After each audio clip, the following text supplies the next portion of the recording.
I haven't gone by my nickname in a long time, so let's get it. It's the Black Eric Foreman, back in the building for another review, and we're here to talk about Lost and Found from Jorja Smith, the beautiful, the talented Jorja Smith. So Jorja Smith dropped this album over the weekend. Very R&B, very soul, very new, very now, very current. It seems to be a trend or kind of like a wave for people to document or kind of detail their experiences, even if it was not long ago, when it comes to love and dealing with heartbreak and everything like that. And that's something that Jorja Smith has made herself accustomed to with this project. It took me a little while to really get Lost and Found because for the life of me, I never really was the type to get entertained by experiences that I kind of went through already. I've always wanted to hear or, listen to a story that was detailed in a way that wasn't almost a mirror image of someone who I know that could have told me the exact same story, or myself, for instance. But I guess this album has a theme to it, like a story, and it's only after a couple listens I think that you would understand that there is a single relationship happening in this project that ends up with a big breakup by the end of it, where Jorja Smith feels pretty much terrible for not paying attention to this individual while she's finding herself. And she finds herself throughout the entire project, throughout the whole album. She's dealing with going from this immature idea of what love is supposed to be to this overall point of finding herself, but by the time she does, the lover's no longer there. He's not willing to wait for her anymore. I say she starts off with an immature idea of what love is supposed to be because she literally says that in the beginning of the album. Jorja Smith's voice is very distinct. I always say it's hard for singers to really stand out and become popular. We got artists with very strong voices and very recognizable voices out there, like Lorde, like Adele, like Rihanna, SZA, you name them, that are very popular at the moment. But they all have their own sound and distinct vocals.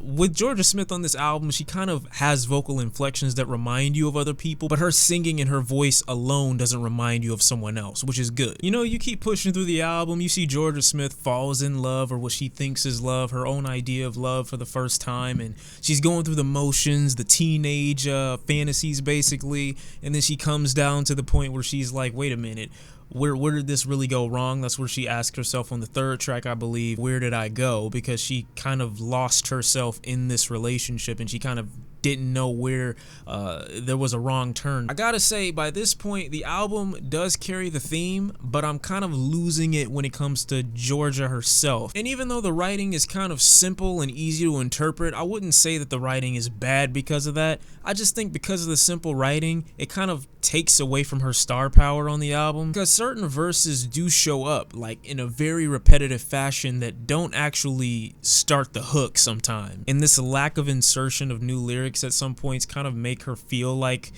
she's a feature on her own song. Even though she's consistent, after hearing tracks like February 3rd and Wandering Romance, I'm left feeling like I didn't really hear an artist on the song. I feel like I heard more background vocals as opposed to someone really leading the charge. The next few tracks, like On Your Own and The One, Jorja kind of goes back and forth trying to figure out who to blame for the failing relationship, as she's trying to kind of come to grips with the fact that she herself is lost and she needs to figure out who she is before she can love someone else. She's open to the idea of a relationship, but also understanding that she's contradicting herself by not wanting to let that person in. It's almost like by the time we get to Wandering Romance, we get to the point of the album where Jorja's kind of accepting that she might need a break from the relationship, so she goes off into other topics of the album. At first I thought it'd be weird to put a track like Blue Lights right after Wandering Romance, but I feel like this is Jorja's way of saying I needed a break, so I needed to go figure out or put my attention on something else so that I wouldn't go crazy. So we get these breaks about politics and taxes and about how people view the police on Blue Lights and on Lifeboats. Lifeboats is a pretty interesting track because it's the first sign of real rapping that we get. It's kind of like she's just trying to tell you that after she's stopped focusing so much on her love life, she's kind of open to the idea that there are other things in the world that you should put your attention on as well. I'd say Lifeboats actually gives a strong feel for how Jorja Smith interprets herself while she's traveling through the album, because she's kind of trying to say that people being so focused on their own issues is going to drown them eventually as well. And because as we get into the final piece of the album, we kind of understand that Jorja is dealing with the loss of a friend. She's kind of understanding that this friend isn't coming back. She doesn't spend much time away from the relationship. I mean, these are only 3 tracks that we get a break from her talking about love. But when she comes back to it, she kind of understands, like when she comes back to it on the track Tomorrow, she kind of understands that she can't make this person wait forever. By the time we get to the last track, we kind of see Jorja understanding everything wrong that she may have done while trying to find herself and not paying attention to the individual, but still wanting to let him in now as she's telling him not to watch her cry.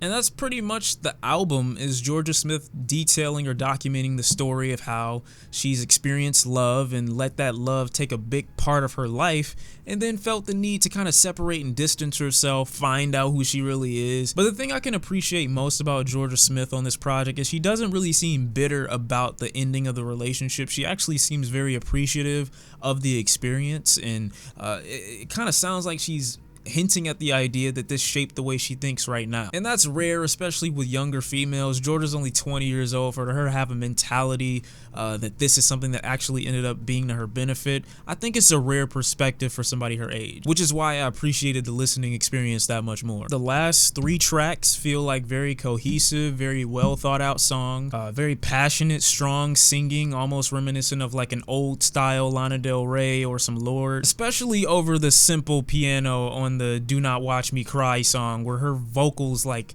match the intensity of the piano in the background as it rises and as it falls. That much would kind of have you thinking that I do pretty much enjoy the album, but one thing that really holds me back from liking it as much as I probably would is the lack of punching power that the production had. That lack of really interesting production makes most of the album blend as opposed to one individual track standing out amongst the others. I could say it's being done to carry a vibe, but when you hear it for so long, it strips a layer of excitement and unpredictability from every track. Even on the stronger tracks, the rise and the build-up is so predictable to what the vocals and what the sound is gonna sound like.